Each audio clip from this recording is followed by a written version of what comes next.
kami Minempad Aceh Timur. Kami mengucapkan terima kasih yang sebesar-besarnya kepada Bapak-Bapak Brimob dari Bogor dan Bapak Polisi, Polres Aceh Timur, dan Polsek Perlah yang telah membantu membersihkan sekolah kami sehingga kami dapat belajar dengan nyaman dan bersih.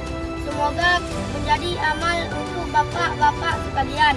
Assalamualaikum warahmatullahi wabarakatuh.